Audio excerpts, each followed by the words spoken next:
তো বন্ধুরা, welcome back another blog. Right now এখন হলো আমরা মুর্শিদাবাদ জেলা পুরোটা কভার করবো। আমরা এই গাড়িটার সাথে আজকে সারাদিন থাকবো। এখানে আমরা সবাই মিলে আজকে ঘুরবো পুরো মুর্শিদাবাদ জেলাটা। তো দেখা যাক কতটুকু অংশ করতে পারি। আপাতত এর গাড়ির পাইলট ভাই নামটা কি যেন? মিনময় ভাই, সে আসছে। আর আমাদের সাথে আছে এই যে বাকি সবাই, এই যে কি বলে, আশিক, সানি, আর ওই যে ভাইয়ের নামটা কি, কাবির, রাজা, আর এই যে রাজা, সবাই আছে। রাজা একটু অসুস্থ, কয়েকদিন আগে বাইক অ্যাক্সিডেন্ট করছিল। তো যাই হোক, আমরা এখন যাচ্ছি। Let's go. বাংলার নবাবদের রাজধানী মুর্শিদাবাদ। ঢাকা থেকে সুবহ বাংলার রাজধানী এখানে সরিয়ে আনেন মুর্শিদ কুলি খান। একসময় তিনি নবাব হয়ে উঠলেন বাংলার সিংহাসনে। তারপর বসেছিলেন সরফরাজ খাঁ, সুজাউদ্দিন, আলীবর্দী খাঁ এবং সিরাজউদ্দৌলা। ব্রিটিশরা বাংলা দখল করার পর থেকে মুর্শিদাবাদের গুরুত্ব কমতে থাকে এবং কলকাতার গুরুত্ব বাড়তে থাকে, কিন্তু এখনও পর্যটকরা মুর্শিদাবাদের নবাবীদের এই স্থাপনা দেখতে আসে। বন্ধুরা, আমরা এখন কাঠগোলার বাগানে আসছি। এটা ফাইনালি মুর্শিদাবাদের কোন জায়গাটা করছেন নাকি, এটা জিয়াগঞ্জে, এটা মুর্শিদাবাদের কাঠগোলার বাগান। তো আমরা এখন সেখানে যাচ্ছি।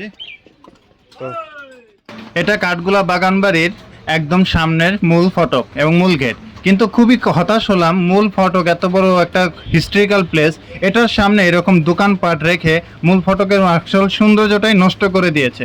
আমাদের ড্রাইভার মামা গাড়িটা রেখে আসতেছে, আমরা ঢুকবো এখন ভিতরে। আমরা ভিতরে ঢুকে নিলাম, কিন্তু ঢুকতে এখন টাকা লাগে না, টিকিট কাউন্টার আর একটু সামনে। এখানে নির্দেশনা দেওয়া আছে কোনো আমটাম ছিঁড়া যাবে না। এবং আমরা অলরেডি ভিতরে ঢুকলাম, দুই পাশে দুইটা ঘোড়ার মতো দুজন সিপাহী দেখলাম, হয়তো সিপাহী বা কোনো রাজা, কিন্তু পরে জানতে পারলাম এরা হচ্ছিল রাজা। তো যাই হোক, আমরা এখন ভিতরের দিকে যাচ্ছি, ওই যে ঘোড়া দেখা যাচ্ছে। তো মেন বিষয়টা এখানে নবাবদের একটা আড্ডাখানা বলা যায়, তাই তো, যে বাগান, নবাবরা এখানে বাগান বাড়িতে মানে তাদের মানে অবসর সময়টা এখানে উদযাপন করতো এই জন্য। তো আর এখানে নবাবিয়ান কিছু সিম্বল অলরেডি আমি এখানে দেখতেছি, যেমন এখানে ওই ঘোড়ার উপরে যে নবাবদের মানে চলাচল বা বিচরণের যে একটা ইয়ে ছিল, তো এখানে বিভিন্ন স্টারও আছে। তো আমরা সামনে আগাই, আরও কিছু দেখতে পারবো। সবার জন্য মাত্র এখান থেকে টিকিট কাটলাম। টিকিট হলো 30 রুপি করে, এই ছিল টিকিট। তো টিকিট কাটলাম, এখন আমরা ভিতরে দিয়ে শুরু করি। আঙ্কেল, আপনার নামটা একটু বলেন। আমার নাম শম্ভুনাথ ঘোষ, আমি কাঠগোলা গাইড। আমি ডিটেলস বলে দেবো ভাইদের, যাতে স্যাটিসফাইড হয়। Wow, thank you so much. তো আঙ্কেল এখন আমাদের সাথে সারাটা সময় থাকবে। আমি শুরু করি। এখন উনি আমাদের এখানে প্রথমেই আপনারা যে স্পটে ঢুকে গেলেন, এটা মুর্শিদাবাদের সেকেন্ড স্পট বলা হয়, কাঠগোলা বাগান বাড়িতে আপনারা প্রবেশ করেন। আমি বলছি পরবর্তীকালে কেন কাঠগোলা হয়ে গেল। তাই এই ঘোড়ার পিঠে চড়া যে মূর্তিগুলো, এরা মূলত বাগান বাড়ির প্রতিষ্ঠাতা 4 ভাই ছিলেন। এরা জয়পুর রাজস্থান থেকে আসে, বিকানির থেকে। এদের ব্যবসা সূত্রে জগৎ সেট নিয়ে আসে। মুর্শিদাবাদে দুটো ঐতিহাসিক দামি স্পট ভাগীরথী নদীর তলায় নেমে গেছে, যেটা অনেকে জানেন না আপনারা, যে নবাব সিরাজদৌল্লার বাড়ির নামটা কি। অনেক দর্শককে আমরা দেখেছি বলতে পারে না যে বাড়ির নাম ছিল হিরাঝিল। এই হিরাঝিল টোটালি ভাগীরথীর তলায় অ্যাবলুস্ট হয়ে গেছে। আবার জগৎ সেটের পুরনো বাড়িটাও চলে গেছে, কোনো স্মৃতিচিহ্ন নেই। আজকের দিনে অবশ্যই জগৎ সেটের বাড়িটা দেখবেন, এটা নকল বাড়িটা। ওদের কয়েকজন বংশধর বাস করত, ওরা কিছু ছেলেদের একটা কন্ট্রাক্ট বেসিস দিয়ে দিয়েছে। এটা 1.5 মাইল উত্তর পশ্চিমে ছিল। এইভাবে আমরা দাঁড়িয়ে রয়েছি পূর্ব দিকে। এখান থেকে 1.5 মাইল দূরত্ব ছিল। ভ্যালুয়েবল স্টোন, হীরাপান্ডা, চুনিমণি মুক্তোর কারবারটায় মাটির তলা দিয়ে চলতো। এই জল ছিল না, পুরো পায়ে হেঁটে স্থলপথে যেতে পারতেন। এটা 1780 থেকে 82 সালে তৈরি। জলটা প্রবেশ করে গেল 1847 সালে। গাইড আঙ্কেলের মাধ্যমে আরও জানতে পারলাম এই সুড়ঙ্গের উপরে ঠিক এই জায়গাটায় সিপাহীরা বন্দুক বল্লম নিয়ে দাঁড়িয়ে থাকতো পাহারা দেওয়ার জন্য। এই যে এখানে এখন এই আঙ্কেল একটা মূর্তি দেখাচ্ছে, এটা হলো বিশ্ববিখ্যাত মাইকেল অ্যাঞ্জেলের মূর্তি। সম্পূর্ণ একটি পাথরের উপরে এই মূর্তিটি তৈরি করা হয়েছে, কোনো জোড়া দেওয়া হয়নি। এবং প্রথমে আমি জিজ্ঞাসা করলাম যে এই মূর্তিটার আঙ্গুলগুলা কাটা কেন। পরে সে আমাকে সেটাও বলে দিল, আসলে উনি একজন প্রতিবাদী ছিলেন, উনি অন্যায়ের বিরুদ্ধে প্রতিবাদ করার কারণে ওনার আঙ্গুলগুলো কেটে ফেলা হয় এবং সেই আঙ্গুলটা ওই যে পায়ের কাছে রাখা হয়েছে, পায়ের কাছে আঙ্গুলের বাকি অংশগুলো। তো এটা ছিল বিখ্যাত সেই মূর্তি, এবং এর চাদর, চুল সব কিছুই ছিল একটি পাথরের উপরে সুন্দর করে কারুকার্য করা।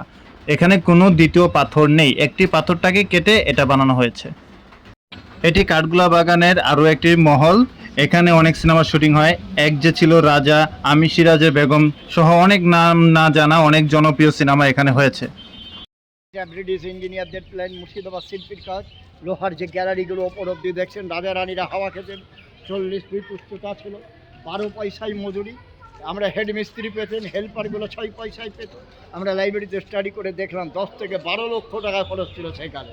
দাঁড়াবেন এখানে।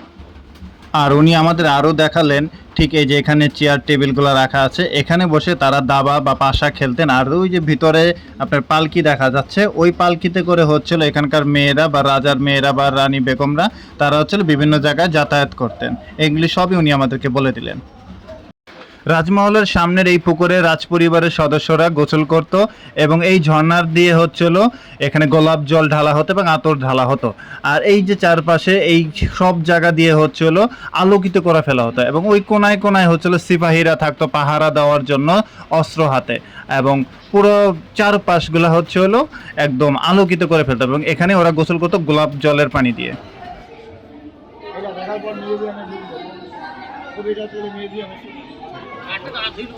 আমরা এখন মিউজিয়ামের ভিতরের দিকে যাচ্ছি।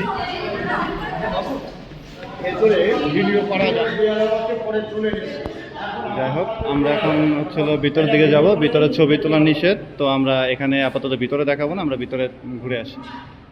উপর থেকে ঘুরে আসলাম, মানে মিউজিয়ামের ভিতরে অনেক হিস্ট্রিক্যাল প্লেস দেখলাম যেগুলো আসলে ভিডিও করা নিষেধ, যার কারণে ভিডিও করতে পারলাম না। তো ভিতরে কি কি ছিল সে সম্পর্কে একটা সাধারণ ধারণা এখন আঙ্কেলের কাছ থেকে একটু নিয়ে নিই। আঙ্কেল একটু হ্যাঁ একটু বলে দিই, যেটা ভিতরে ভেতরে একটু রেস্ট্রিকশন আছে, ভাই এরা ভিডিও করতে পারলেন না। হ্যাঁ হ্যাঁ হ্যাঁ। দেখুন, প্রথমে সোনার জলে লেখা বাইন্ডিং করা বই রয়েছে প্রচুর। হুম আমরা যে লাইব্রেরি রুমে পরে তাদের খেলাঘর, যেটাকে বিলিয়ার্ড বোর্ড রয়েছে, হ্যাঁ হ্যাঁ। সুন্দর স্টিকগুলো, বিলিয়ার্ডটা আমি দেখিয়েছি ভাই। বাংলাদেশে অনেকে পুল খেলাটাও বলে। হ্যাঁ, এটা খুব শৌখিন খেলা। হ্যাঁ। ওটার পর তাদের সাত ঘর, ড্রেসিং রুম যেটা বলা হয়, রাজা রানীরা নবাব বেগমরা থাকতেন ওই ঘরটা। আর তারপরই দেখালাম দরবার হল, যেখানে বিচারটা বসাতেন।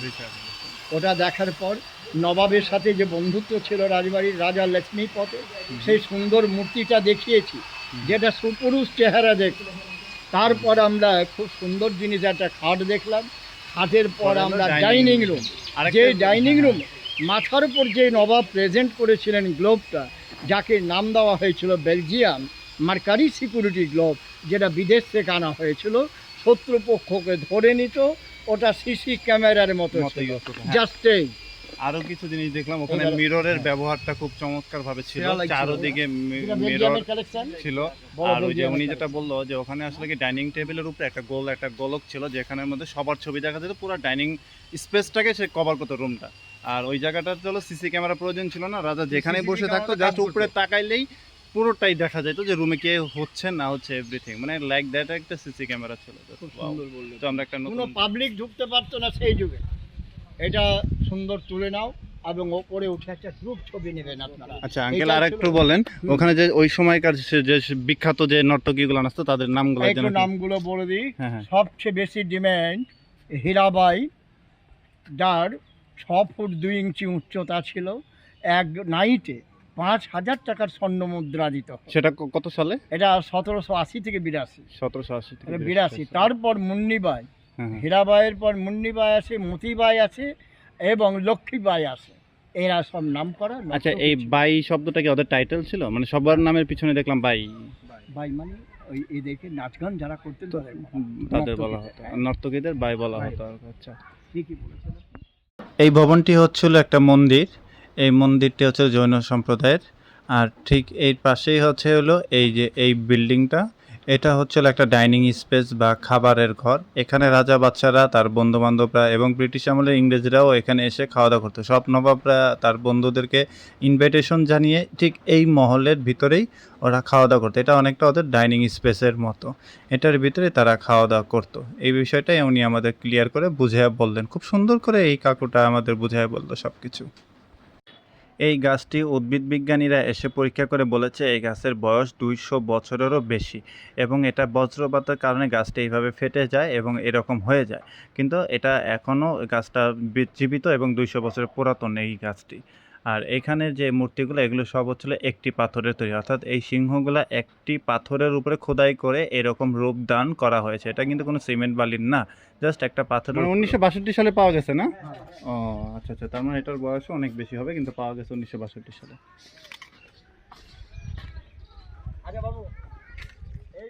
আর এই মূর্তিটা ছিল একটা জলদস্যুর মূর্তি। রাজা বাদশাদেরকে পাহারা দেওয়ার জন্য এই মূর্তিগুলো রাখা হতো। রাজা বাদশারা তাদেরকে খুব বেশি বিশ্বাস করত। তার কারণ হচ্ছিল এদের এক হাতে ছিল একটা বল্লম আর এক হাতে ছিল বিষ। কোনো কারণে এরা যদি বিরোধী কারো দলের কাছে ধরা পড়ে যেত, তখন তারা ওই বিষ পান করে আত্মহত্যা করত, কিন্তু তবুও তারা কোনো তথ্য ফাঁস করতো না। যার কারণে রাজা বাদশারা এই জলদস্যুদেরকে অনেক বেশি বিশ্বাস করত। এটাই আঙ্কেল আমাদেরকে খুব সুন্দর করে বুঝিয়ে বললেন। মূলত উনি আসলে এখানকার গাইড হিসাবে আমাদেরকে খুব ভালো মতন সবকিছু ক্লিয়ার করে বুঝিয়ে দিলেন। বাইরের লোকেরা আমাদের এতক্ষণ অনেকটা সময় দিল, তো এখন উনি চলে যাবে, তো ওনার বিদায় আর কি এখানে দিয়ে দিলাম, পরে আমরা আমাদের মতো কিছু নমস্কার। ঠিক আছে। খুব ভালো লাগলো বাবুদের সঙ্গে মিশে। আমি আমার ছোট্ট নলেজে যতটা পারি স্যাটিসফাইড করার চেষ্টা করেছি, এবং এত ভালো লাগলো এদের সাথে মিশে। তোমার দারুণ ছেলে এরা, খুব ভালো লেগেছে আমার। আমার সঙ্গে অনেক বই ছিল তোমাদের দিতাম, কিন্তু আমার বাড়ি দূরে যেতে পারছি না, হিস্টোরিক্যাল বই দিতাম, তোমরা বিদেশ থেকে এসছো। আচ্ছা আচ্ছা, যাই হোক, থ্যাংক ইউ। পরে এলে আমার নাম্বার রাখো। এই যে বিল্ডিংটা দেখছেন, এটা হচ্ছে হলো নাচ মহল। এখানে নর্তকীরা নাচ হয় ভিতরে, আর আউটডোরও কিছু নাচের প্লেস আছে, আমরা এদিকে ঘুরবো। তো এটা হচ্ছিল লাল গোলাপ মুর্শিদাবাদের। তো লাল গোলাপের ভিতর দিয়ে আমরা এখন বিভিন্ন স্পটগুলো ঘোরার চেষ্টা করতেছি এক এক করে। তো আমাদের সাথে একজন আঙ্কেল ছিল, উনি এতক্ষণ সব বুঝাই দিল খুব আন্তরিকতার সাথে, বেশ ভালো লাগলো, খুবই চমৎকার। এটা হচ্ছিল ওপেন মঞ্চ, এখানে নর্তকীরা নাচানাচি করতো 1780 বা 1700 সালের দিকে। আর তখন এখানে ওপেন মুক্ত মঞ্চ ছিল, এখানে নর্তকীরা নাচানাচি করতো। এই মঞ্চটা হচ্ছে পুরো ওপেন ছিল। 1700 সালে 5000 স্বর্ণ মুদ্রা নিত সেই আমলের। তো এটা সেই ওপেন মঞ্চ। মানে এত পরিমাণের এখানে খুব মানে ভয়ঙ্কর একটা নর্তকীগুলো তখন এখানে নাচতো, সবাই বিশাল মানে অঙ্কের আর কি ডিমান্ড টাকা নিত। এটা হলো সেই মিউজিয়াম বা রাজঘর, যেটাকে এখন মিউজিয়াম হিসেবে রাখা হয়েছে। আর আমরা এখন তার উল্টো পাশে আছি পুকুরে। আগেই বলেছিলাম এই পুকুরে রাজপরিবারের সদস্যরা গোসল করতো এবং চারপাশে আলোকিত করে রাখতো। আর এই পুকুরে গোসল করার সময় চারিদিকে হলো পাহারা থাকতো, এবং খুব চমৎকারভাবে এই পুকুরটাকে আলোকিত করা হতো। আর পুকুরে গোলাপ জল এবং সুন্দর পানি ঢালা হতো। এটা হচ্ছে হলো একটা, এখানে দেহরক্ষীরা থাকতো। আর এটা হচ্ছিল সেই সুড়ঙ্গটা, দেহরক্ষীদের সেফটির জন্য এখানে থাকতো। দেহরক্ষীগুলো এখানে পাহারা দিত আর দাবা খেলতো। আর এটা হচ্ছিল সেই সুড়ঙ্গটা, এইটা কুয়া। আর এটার উপরেও দেহরক্ষীরা থাকতো, আর এখানেও দেহরক্ষীরা থাকতো, বল্লম হাতে পাহারা দিত। কাঠগোলাপ বাগান বাড়িটা আসলে অনেক সুন্দর, অনেক সময় নিয়ে ঘুরতে হবে, কিন্তু এত সময় নাই বলে আমরা পুরো বাগানটা এত সুন্দর করে ক্যামেরায় দেখাতে পারলাম না। ফাইনালি বন্ধুরা, কাঠগোলা ভ্রমণটা শেষ হয়ে গেল। তো এখন কাঠগোলা ভ্রমণটা শেষ করে আমরা এখন নেক্সট আর একটা প্লেসে যাব। কোনটায় যাচ্ছি সেটা আগে বলবো না। তো আপাতত কাঠগোলা ব্লগটা হয়তো অনেকটা বেশি বড় হয়ে যাবে, অনেক তথ্য জানার আছে বা বলার আছে। তো এর জন্য এই ব্লগটা এখানে শেষ করে আমরা পরবর্তী স্পটের জন্য আর একটা ব্লগ প্লে করব। তো রাইট নাও আমরা এখান থেকে বিদায় নিচ্ছি। তো আল্লাহ হাফেজ, বাই বাই।